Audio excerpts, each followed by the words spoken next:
Ghanaians wanted there to be availability of petrol. The third was for Ghanaians to get more in our resources. So we wanted to acquire more of our interest in our petroleum fields. The fourth point was that since 2015, Ghana has been part and parcel of the global climate change agenda. And we are in an energy transition period where we will move from heavy fossilized fuel to clean energy. And the fifth point was how would many more Ghanaians enjoy our God-given wealth. That baptism was hot, but it also made me aware of activities of the great company in the country and what they were trying to do.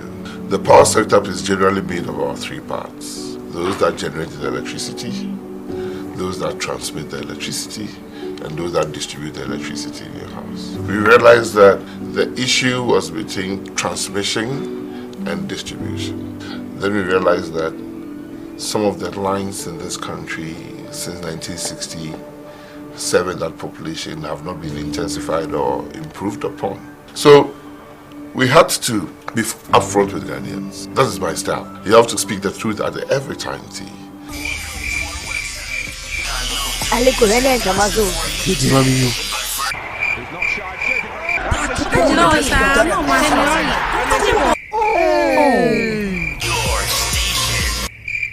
Don't say. Yes, I can't point you go man.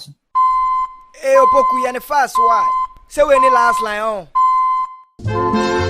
We enye dumso we eye dumsiesi enyama hode apomden pantina energy minister honorable Dr. Mighty Opoku Prempeh adodo na afrene napo ehwem yesesa enkane adada homa ni nyina ama ye nkane ye nya apomden pai nanso senkane ni siso a wontimi nyese adwumai nti na odum na enche ne wasan so enti wo si edum no wo mantemu a na chese ye dum ni esiesi. It was an issue because the lines were congested, were failing. People were not having reliable power. And because they were implementing a program to replace those lines and to improve the intensification, they had to cut the power. So, and in trying to tell Ghanaians what we were doing is when, in the same office, I coined the frame Dum CSA. Gridco and ECG bosses spoke to this on generation not being the problem but principally transmission issues. I recall roughly when Honorable Dr. Mighty Opoku Prempeh assumed the role as the Minister of Energy. I was part of the management team and he visited us and challenged us based on the interruptions that we had in the grid. Predominantly, most of them had relationship with our lines going off, and because we are the bulk transporters, the impact on consumers was more severe.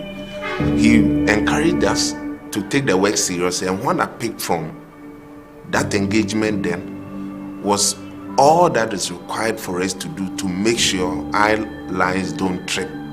And therefore, based on that assumption, we modeled the change in the way we do our operations and created a section that deals purely with vegetation control. In Ghana, we've managed under its leadership to beef up particularly the line between Kumasi to Burkina Faso, to Ghana border, and then to Burkina Faso, which to the ordinary person means there's going to be a lot less losses, transmission losses, and that is significant. Still in the power sector, the commissioning and coming on stream of the Pokwasi bulk supply point and Kaswa bulk supply point brought remarkable improvements in the reliability of power supply to their respective environs. The Ellen Moran Primary Substation, 78 megavolt amp in Kanda, and the Legon Primary Substation, 52 megavolt amp, also came on board. In addition to this, the 330 kilovolts Kumasi to Bolgatanga transmission line project and the Volta to Achimota to Malam 161 kilovolts line upgrade were both completed and commissioned. Again in the power sector, but this time focusing on renewable sources of energy. The BPA 50 megawatt solar was completed in 2021, and the 550 kilowatts Jubilee House rooftop solar phase 1 550 kilowatts project has also been completed. The 19 megawatt Kallio Laura project is 100% completed and was commissioned in August 2022. At the distribution end of the power value chain, the ECG under Dr. Prempeh has made several important strides in improving their systems and services in a bid to make the entity viable and fit for purpose. When he got in, what he had to do on his side policy-wise with the requisite ministries, he did it to make sure that the power plants were fully resourced for ECG to distribute the power. Because if the power is not being generated, that's when you have the power cut situations. But under his tenure, he's been able to negotiate a lot of things where there's excess gas, there's enough for the power plants to produce enough power for us to be able to distribute for every home to get their fair share of power for consumption. The Northern Electricity Distribution Company, NEDCO, the ECG's counterpart responsible for Northern Ghana, has also witnessed some interventions under Dr. Prempeh. The Energy Task Force has been in the drawing board for a long time, and it took the skills and experience of the Honorable Minister, Dr. Matthew Opoku Prempeh, to navigate around the launch of this task force.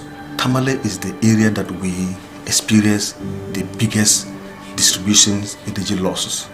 And so it was just wise and appropriate that in launching such a task force that will help in raking in more revenue for NEDCO and also fight the energy theft, the choice of the venue for this launch was very important. And so with his support and wisdom, he directed that we do it in Tamale and especially in Yendi, where the overlord, the Yama, resides. Apart from this, he has also helped us to launch our Momo platform, where customers are able to buy electricity with the use of their phones. There appears to be a general clear consensus that the lights have been kept on under NAPO, particularly so during the current challenging economic situation in the country. No kwasam brana dum so hono na ko so for ye bre yie ye bre kamuka ye da ye na ne ye bre na so nyame adom na nsan a kane ni gina so no kwasam ye ko so for de no kwasam ye wa hoto bebre ye wa hoto ye se sa mre ne de o di lo krompo a ayem hye na se wo nam na kamuka ka de ye fa ho kire mu sa dum so mre no. And they say I can near dinner today. No pass some yet, dear, my. Let me a hairdresser. Those days, no light off, doom so, and my humano conform pa. But this time, no, ya dome, then ya lights, no, ST, no, the my BBI, a call, so Jojo. Honorable Napo, Matthew Opoku Prempeh, he has done a very, very good job. He's done very, very well. Because during this era, the lights are very stable. And if the light should go off, within an hour or two, the lights will be back. At times, it's even take about some 15-20 minutes, the lights are back. Yeah, the energy minister Nasi say, "Waboy, he say embryo generator some ana petrol tobium." Then as say, "Oma light najina so ama kama." Yeah, free how about light mu kama. Nyuma jo minister na po nyuma jo lewa. Ni ani bi antena fe light of don. Nyuma jo lewa. E ani light e hile na kano aka fe light of don. Each time this country faces an economic crisis like we have, the first symptom is doomsday. That's true. One of the main symptoms you see our inability to raise money to buy 2014, remember 2013, 2014, when we have the longest doomsday ever, it's because we have an economy. We went to the IMF. You go to Kufuor had his own problem, right? Yeah. Mills had his own doomsday problem. Jerry Rawlings had his own doomsday problem. We are in the deepest economic crisis we faced since the 80s, right? That's true. And somehow the lights are still on. The petroleum sector has also been very busy under Dr. Prempeh over the past 2 years in trying to keep the nation moving. While there has been pricing challenges in recent times, there has been no shortage of petroleum products as has pertained in other parts of the continent. Due to innovative measures taken by government through the Energy and Finance Ministries together with the Bank of Ghana. With the rollout of the Gold for Oil program, it is expected that the foreign exchange challenges and the nation's procurement challenges will ultimately drive down the price of petroleum products. The Gold for Oil program is a collaboration between the Ministry of Energy, Ministry of Lands and Natural Resources, PMMC, Bank of Ghana, with support from the Ministry of Finance. In addition to our engagement with the fund, we're also seeking and implementing some original and innovative ideas to try to solve our problems. For example, the Gold Purchase program by the Bank of Ghana and the Gold for Oil policy are creative uses of our resources, which are already bearing fruit. These policies are aimed at achieving two results that are critical to the health of our economy. Firstly, they will help us preserve foreign exchange, especially the US dollar. And secondly, they will enable us to stabilize the price of oil products, such as petrol and diesel, on the domestic market. We have already seen some success on both fronts, with the price of US dollars and petroleum products falling since we announced the policy and began to implement it. The Petroleum Commission is responsible for regulating the petroleum upstream sector, and considerable work has been done in that area over the past 2 years. I also say that one of the things that Dr. Prempeh has brought to the industry is the amendments that we have seen currently to LI 220 for the petroleum local content and local participation regulations of 2013, LI 2204. That has been amended to make way for other options for international oil companies and international service companies to do business in Ghana, two of which I recall are strategic alliances and also channel partnerships, which didn't used to exist, in our upstream oil space. The National Petroleum Authority, regulator of the petroleum downstream sector, has also been busy with enhancements of its operation against dumping and smuggling. It is also working on LI to strengthen local content in downstream sector. Dr. Prempeh is keen on the establishment of a petroleum hub, which is one of the government's strategic private sector-led anchor initiatives that would serve as a new pillar of growth in the Ghanaian economy. This $60 billion phase project will be a significant addition to Ghana's economy, as the country would become a net exporter of petroleum products. As part of the petroleum hub business, then the president got us to pass the Petroleum Hub Development Corporation Act. That was way before actually Matthew Prempeh came to the Energy Ministry. But beyond the passage of the act, that was it. But ever since he's come into the Ministry of Energy, he's taken it and run with it. For example, now land has been acquired, officers have been appointed, chief executive, deputies, all of those things. The minister himself has gone on road shows in America, in Europe, in Asia, to woo investors. And my understanding is that as a result of those road shows, a number of investors have already come and the processes are on. Clean energy has been a huge conversational topic around the globe for some time. Under Dr. Prempeh, the Energy Transition Framework has been developed to provide path to achieving net zero emission by 2070, while ensuring socio-economic growth and the utilization of Ghana's natural resources. Ghana is a signatory to the Paris Accord that we will reduce emissions, carbon emissions, and emissions of other greenhouse gases in order to contribute our part to the global effort of reducing temperature rise to about 1.5 degrees Celsius. It is in this light that the Minister for Energy, Honorable Dr. Matthew Prempeh, under the direction of His Excellency the President, decided to launch a process that would lead to the development of an energy transition framework for Ghana. The framework was launched by His Excellency the President of the Republic at the Climate Change Conference, COP27, in Egypt in November 2022. As part of the project, we are going to be installing 1,089 net metered solar PV systems. And basically what that is going to do is that public institutions that will be benefiting from this project will be able to produce their own electricity, use it during office hours, and any excess that is left can be fed into the national grid that the utilities can take and use for or sell to other customers.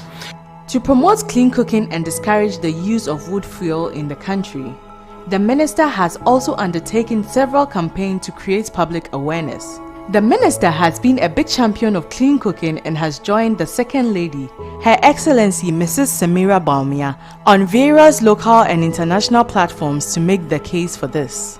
Since the Honorable Minister Dr. Prempeh took over the administration of this ministry, he's been so passionate about it. He's been a strong advocate for clean cooking, and he's moved the whole sector to the front burner to the extent that it has attracted the attentions of many international and development partners who are willing to support Ghana to increase access to clean cooking. The keen interest that it has shown in the LPG program that we are pursuing here at Ministry clearly shows that indeed he's a medical doctor and takes health seriously, and especially for that matter the health care of our women folks who are primarily and traditionally the ones who cook, and our cooking style and here in this country. Ghana is also taking bold strides on the inclusion of nuclear power in Ghana's energy mix. Ghana's nuclear power program is currently in their phase 2. We have completed phase 1. And before Honorable Matthew Opoku Prempeh came to the Ministry of Energy, we were looking for a way that the President will make a declaration and the way forward for our nuclear power program. He was able to convince His Excellency the President that nuclear power is the way forward to decarbonizing our energy mix, and also to make sure that we have competitively priced energy in the future for our energy security.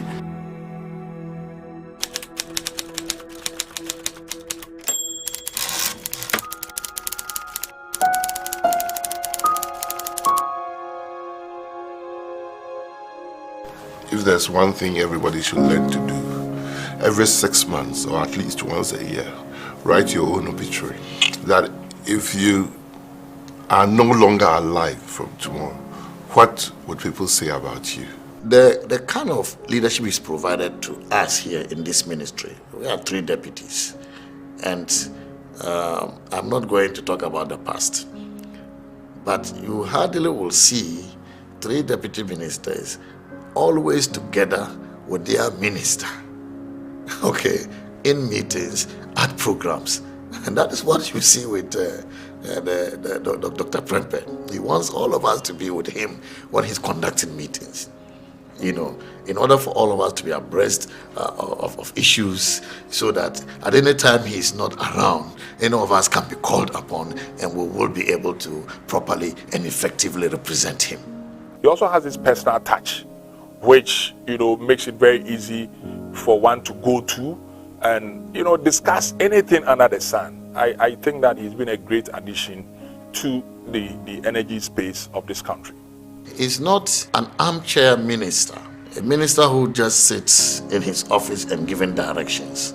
Napo is a field man. His leadership structure is something that needs to be emulated, because he's actually a very people-oriented person, and it actually helps a lot. Although I knew he was doing medicine, but he's really endured himself to the business that we do. His drive, his passion for the job, his wide reading leaves you with no room than to, as always, try to catch up. He's brilliant. He's very good, and his ability to grasp issues is sometimes phenomenal. You sit in meetings with him and not knowing much about the issue, before you know it, he is teaching the people who brought the issue. He's been action-packed. He likes results. He's a results-oriented person. He doesn't give in to gossips, which is also another strong feature of his. He's a rounded human being. He can be very, very friendly. At the same time, he can be very stern. And I think that's the mark of a good leader. He doesn't forget anything at all. Brilliant guy, he's very intelligent, and therefore, if he asks you to do something and you think he has forgotten, he never forgets. So you can't be sneaky around him. Thank God we are moving on all those things. And we are moving on because God is with us. 1, 2, we have wonderful and exemplary leadership in His Excellency the President. 3, those of us in the Ministry of Energy are very, very focused that we hardly get distracted by the noise out there. Because, I don't wake up in the morning expecting praises left, right, and center. I don't. Neither do I wake up expecting that good will be said about us.